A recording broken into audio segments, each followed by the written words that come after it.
Please మాట్లాడండి sir. ఇవాళ ఒక్క నిమిషం మాట్లాడతాను సార్. అందరికీ నమస్కారం సార్. వెంకటేష్ బాబు గారితో ఇది 4వ సినిమా సార్. అనిల్ రావుపూడి గారితో 6, దిల్ రాజు గారితో 10వ సినిమా. ఇది ముందు చెప్పేస్తున్నాను sir. 1 minute sir. Anil Ravipudi గారి గురించి ఒక్క మాట చెప్తాను సార్.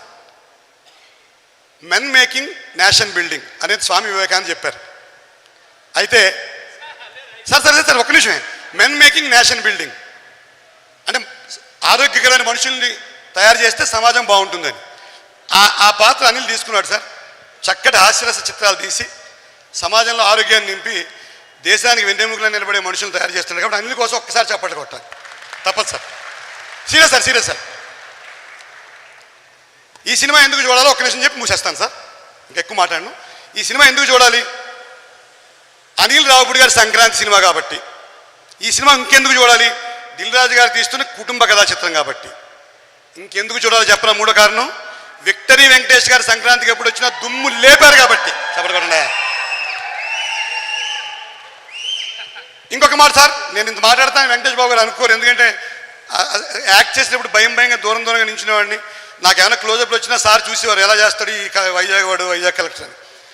సంక్రాంతికి వస్తున్న సినిమా ఎందుకు చూడాలి అంటే, అంతర్వేదిలో ఓ మాంగారు ఉన్నారు. హైదరాబాద్ నుంచి అల్లుడు వస్తున్నాడు. ఫోన్ చేశాడు, సంక్రాంతికి వస్తున్నాను, కార్ రెడీ చేసి ఉంచు. కొత్తలుడు మాంగారు గుండెలో రాయబడింది, డబ్బులు లేవు. బ్యాంక్ మేనేజర్ని లోన్కి అడుగుతున్నాడు. ఈలోగా నాలాంటి వాడిని సలహా చెప్పాడు, ఏమొద్దాయా అమలాపురంలో సంక్రాంతికి వస్తున్నాను సినిమా చూపించే అల్లుడిని తీసుకెళ్ళి. ఆనందంతో ఉబ్బి తబ్బిపోయి కారు మర్చిపోయాడు, బైక్ మర్చిపోయాడు, అన్నీ మర్చిపోయి కోడలు కూతుర్ని గౌగులించుకుని మామగారికే గిఫ్ట్ ఇచ్చే ప్రయత్నం చేశాడు. సో అందరూ కూడా అల్లుళ్ళని మోసం చేయొద్దు, కానీ సంక్రాంతికి వస్తున్న సినిమా చూపించేయండి. బైక్ కూడా అక్కర్లేదు, బైస్కిల్ చాలు.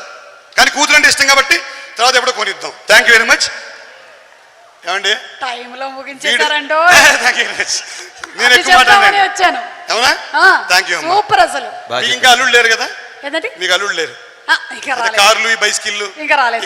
Thank you. ఆనంద్ గారు మొహమ్మద్